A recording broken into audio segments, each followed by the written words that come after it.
Good afternoon, Hartford, and welcome again to another session of Voices of Veterans, put on by myself, Dave Yano, an Army veteran of the Vietnam War, and Steve Fournier, a U.S. Air Force veteran of during the Vietnam era, served in Europe in the intelligence section of the Army. Jim Brazil, who's also a Vietnam veteran, is going to be with us on the next session, but he couldn't make it today. So today we're going to do a little bit of talking about the effects and the collateral damage done by the various wars that the United States has waged all over the world and is currently involved in Afghanistan and Africa, Somalia, and all over the world, and still in Iraq, by the way. We haven't gotten out of there either.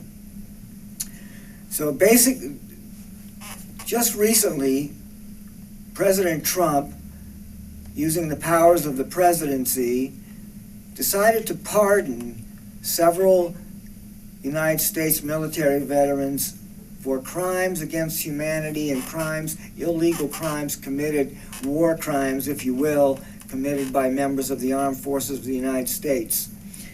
And in the New York Times, an article was written by a veteran who served 2 tours in Afghanistan. And I'm going to read this article, and then I have a few other things to read to you about the murder and torture that occurred in Iraq at Abu Ghraib. But this is the article from the New York Times. Trump Betrays the Armed Forces by Benjamin Haas. President Trump on Friday cleared 3 military service members of war crimes, even after being reportedly advised against doing so by the Defense Secretary, Mark Esper, and the Army Secretary, Ryan McCarthy. Mr. Trump interceded on behalf of Army Major Matthew Goldstein, who had been charged with murdering an Afghan man, Edward Gallagher, a Navy SEAL, who was convicted in connection with posing for a photo with the corpse of a fighter in Iraq, and Army First Lieutenant Clint Lawrence, who, after 9 fellow unit members testified against him, had been convicted of murdering 2 civilians in Afghanistan. Mr. Trump may believe that intervening pays respect to those who have served in uniform, that it shows he's pro-military. If this is his view, he's wrong. In reality, Mr. Trump's meddling undermines the military's institutional values, risks endangering American service members, and disrespects the honorable service of the overwhelming majority of veterans. The military strives to ensure that its members adhere to the laws of war and respect human rights. Service members are trained, for example, to avoid civilian casualties by understanding rules of engagement and following the proper steps for escalation of force. They also learn the appropriate ways to treat detainees, and interrogators are trained to employ only the approved legal methods. During my 2 deployments to Afghanistan, my intelligence work helped lead to the capture of insurgent leaders. Sharing responsibility for their capture, and as a recipient of the intelligence produced by their interrogation, I had a sense of moral reassurance in the understanding that my colleagues handled and interrogated the detainees humanely, just as they had been trained. The lessons service members learn about the laws of war are not an afterthought. Rather, they are central, emphasized time and again, from training sessions and exercises to military ethics discussions to actual combat deployments. The Army's official values, after all, demand that soldiers do what's right legally and morally, and treat others with dignity and respect, making no exception for civilians or even enemies. When we were in Vietnam, we were given a card with the rules of war and the Geneva Convention. We were told we were supposed to follow these rules. And one of the basic reasons why you do this is, as John McCain, who was a POW in Vietnam for somewhere close to 9 years when he had been shot down over Vietnam before he was returned home, indicated that how we respond and how we treat their people, their prisoners of war, is how they will treat us if we become prisoners of war. The military requires its members to operate in accordance with the laws of war for good reason. Disregarding the laws of war, which Mr. Trump has done by intervening in these cases, jeopardizes mission accomplishment and the safety of service members. Excessive civilian casualties, for example, can stimulate further violence, turn local populations against the American forces, and discourage allies from collaborating with the United States. Mr. Trump should realize that the laws of war actually serve to benefit our armed forces. Against this backdrop, Mr. Trump's intervention on behalf of those convicted or accused of conduct falling short of the military's crucial legal requirements and moral expectations undermines the training in which the military rightly invests so much effort. It trivializes the values the military spends so much time fostering. He could be endangering United States service members deployed to combat zones by handing their enemies propaganda and recruitment material, and by degrading support among local populations. In fact, these Zippo lighters, which all of us carried in Vietnam, were used almost exclusively from the last members of any platoon going through a village. The Zippo squad would light on fire all of the homes and hooches and livestock and whatever else they could burn of the villagers that we just rounded up and drove out of their villages. That was a recruiting effort on the part of the United States military to make more Viet Cong, and it was very successful.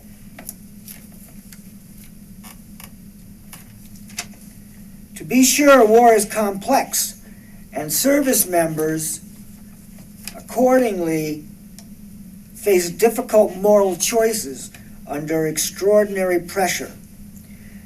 But their preparations help them make sound decisions in these tough situations, and the military justice system considers the factual circumstances of each case and the intent of the actor. Mr. Trump appears to be following in the unfortunate footsteps of President Richard Nixon. In the wake of Lieutenant William Calley's murder conviction in connection with the Vietnam War's My Lai massacre, President Richard Nixon intervened on behalf of Mr. Calley in a response that rings true today. Captain Aubrey Daniel, the military prosecutor in the case, wrote the president, "Your intervention has, in my opinion, damaged the military judicial system. I would expect that the President of the United States, a man whom I believed should and would provide the moral leadership for this nation, would stand fully behind the laws of this land on a moral issue which is so clear and about which there can be no compromise." Mr. Trump, to the detriment of the United States Armed Forces, remains fixated on condoning the aberrant conduct of those convicted or accused of flouting the laws of war. He should have left the military justice system to do the job. But perhaps this is not surprising, considering that Mr. Trump himself has recently advocated a war crime, the appropriation of oil in Syria.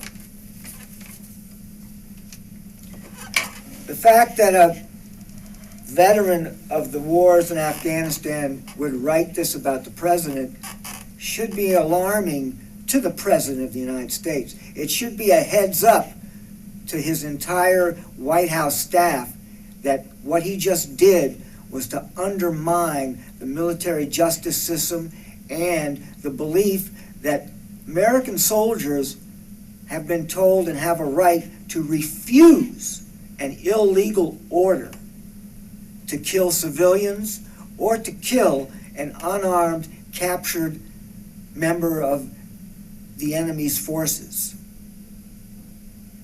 Any way you look at it, it's murder. And the fact that officers of the United States Army easily pose beside dead bodies brings it to the fact that the moral issues have been left far behind by members of the United States military who are no longer listening to their conscience and their training. If I have some time, I'm going to read a little bit from this book. It's called Collateral Damage, written by Chris Hedges and Layla Al-Arian. And the book starts off with a very sad letter, and I'm going to read that to you. Thanks for telling me it was a good day until I briefed you. You are only interested in your career and provide no support to your staff. No mission support, and you don't care. I cannot support a mission that leads to corruption, human rights abuses, and liars. I am sullied no more. I didn't volunteer to support corrupt, money-grubbing contractors, nor work for commanders only interested in themselves. I came to serve honorably and feel dishonored. I trust no Iraqi. I cannot live this way. All my love to my family, my wife, and my precious children. I love you and trust you only. Death before being dishonored anymore. Trust is essential. I don't know who to trust anymore. And why serve when you cannot accomplish the mission, when you no longer believe in the cause, when your every effort and breath to succeed meet with lies, lack of support, and selfishness? No more. Reevaluate yourselves, commanders. You are not what you think you are, and I know it. It's signed by Colonel Ted Westhusing. Life needs trust, and trust is no more for me here in Iraq. Colonel Ted Westhusing's June 4th, 2005 suicide note written to his commanders in Iraq, General Joseph Phil and General David Petraeus. This was another sad suicide. Collateral damage done by the war to our own people, who feel so dishonored that they can no longer live and serve in the very institution that they dedicated their lives to. This book has a number of chapters that talk about convoy duty, but the one I'm going to read you for is from the chapter called Detention, and it's about torture and murder. Soldiers and Marines in charge of detaining Iraqis, especially at the beginning of the occupation, received little instruction on where or how to hold the detainees in the makeshift day jails and prisons. There was little accountability. Sergeant Jeffries discovered Iraqi prisoners in a small courtyard at an airfield outside of Baji in late April of 2003. They were bent at the waist with their foreheads against a wall. Sandbags were taped over their heads, and their hands were zip-tied, bound behind their backs. No, that comes off, he told the guards. A colonel had told him early in his deployment, the easiest way to make a terrorist is going to be to humiliate or torture one of these guys. We could have tortured them all we wanted, and we wouldn't have understood what they said, Jeffries explained. We only had one working interpreter in the whole squadron. It's crazy. We were spread out sometimes as much as 180 miles. It wasn't like we were all in one place together either. So the one guy, Al, the interpreter, he was in great demand all the time, and prisoners just weren't his big priority. Sergeant Bobby Yen led 2 other troops on a raid at the beginning of 2004. Several Iraqi men were arrested. Yen was convinced that they were innocent. We were allowed to arrest people over there on the suspicion or a tip-off. It's really un-American, he said. One of Yen's infantrymen declared that he would butt-stroke, hit with a rifle, any prisoner who acted up. Maybe it was bravado to show off to the other unit or whatever. If the guy got out of hand or managed to break free and get a weapon or whatever, I'll shoot him dead as much as the next guy, Yen said. But these guys had sacks on their heads and were zip-cuffed down, and they were shaking with fear. I felt more pity for them than anything. Sergeant Flatt found a group of Iraqis in October 2004 north of Samarra during a large-scale military assault on that city. They were handcuffed and made to sit cross-legged on the ground, surrounded by a ring of concertina wire, in the middle of the desert in 120-degree heat for at least a day. They were sat next to fuel tankers and other supply vehicles, he said. The fighting and the pushing to the center of the city continued for several days, Flatt said, so I'm guessing they were brought there temporarily with the intent to bring them to a detention facility either in Tikrit or the base west of Samarra when someone had time. I was just looking at them and going, oh my God, he recalled, they've got to be hurt. Flatt detained another group of Iraqi men in Mosul in January of 2005. A warehouse in the city was converted into a makeshift prison. The Iraqis were wearing dishdashes, or traditional long robes, that were too thin for the winter cold. I mean, it had to be freezing out, Flatt said, and yeah, they were treated like crap. In the fall of 2004, Sergeant Westphal provided external security to a special forces unit that was in charge of a Tikrit compound where Iraqis were interrogated. A small bunkhouse for keeping goats was fashioned into a temporary holding cell. 3 or 4 prisoners were placed there at a time, Westphal said. The holding cell was 6 feet deep and 3 feet wide. It contained 6 goat pens with metal doors. It was completely dark at night. Detainees were given no food or water. Guards were instructed to play heavy metal music, according to Westphal, and to kick on the cell doors every 15 to 20 minutes. They gave us a big stick that we could use to just basically not let these guys sleep, because they want them to be mentally fatigued when they interrogate them. Westphal saw detainees shoved and pushed by U.S. troops before being interrogated. He said he did not know what happened to them once they entered the interrogation room. Specialist Middleton said some power-tripping soldiers abused Iraqi prisoners. It was just weird. Some of my friends were doing stupid shit like putting them into positions that were uncomfortable, like having them squat or like putting them into the Humvee and then slamming their heads out there, he said. Just like, rogue cop stuff. Nothing really severe. It was just disconcerting to watch because it was always unclear. We never did find any weapons. We were just kind of sick of it and felt just bad to be part of the situation. Middleton's 100-man company took over a hilltop recreation center beside a mosque in Mosul. They found the school supplies and a box of children's drawings. Some of the drawings showed people with blood spurting out of their heads. Others depicted oil wells, camels, and smiling children. So you can imagine that children were drawing pictures of what they were seeing being done to their own people. The recreation center was converted into an interrogation center. A platoon brought in a suspected insurgent in his 30s. The man was suspended by a rope and beaten for information. Soldiers stood guard to prevent those outside the building from witnessing the beating.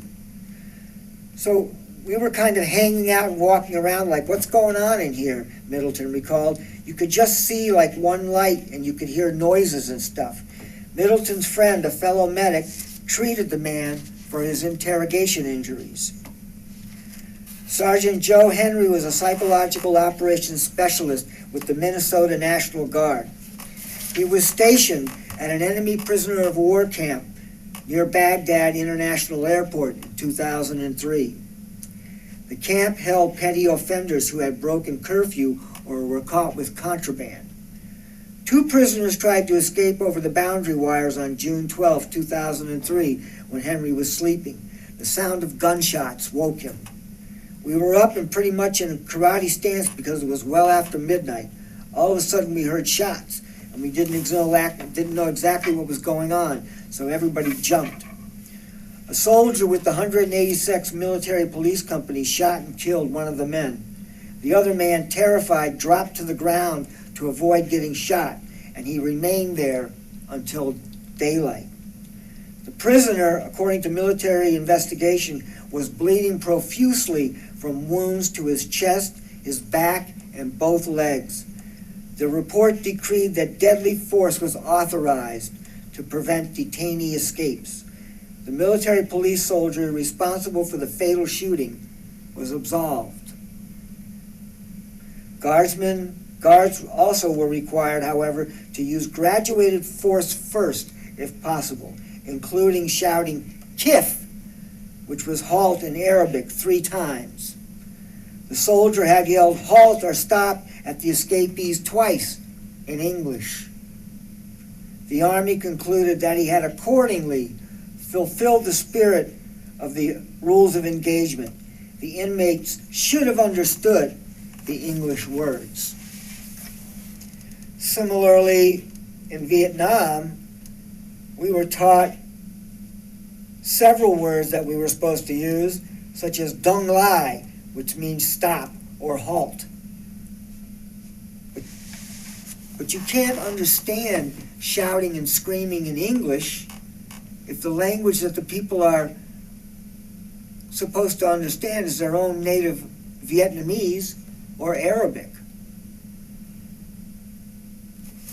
I can recall in Vietnam, several medics and myself decided on our own to go into POW cages and treat suspected Viet Cong detainees. We would go in, do a physical review of the person, and then we went in to see this one detainee, and they called us in to stitch up his wounds because his whole leg had been laid open from the knee down to the ankle. So we spent time cleaning and debriding the wounds and suturing up the wounds of the prisoner, and then we left. We have no idea what happened afterwards. So similarly, I think that a lot of confused soldiers were told to perform their duties without any clear instructions on how they were really supposed to act. And the fact is that these were unarmed, detained, and tied up prisoners, civilians. There was no way that they should have been shot or beaten. And all of this results in collateral damage, not just to the people that live there, but to the soldiers who eventually come home from the war.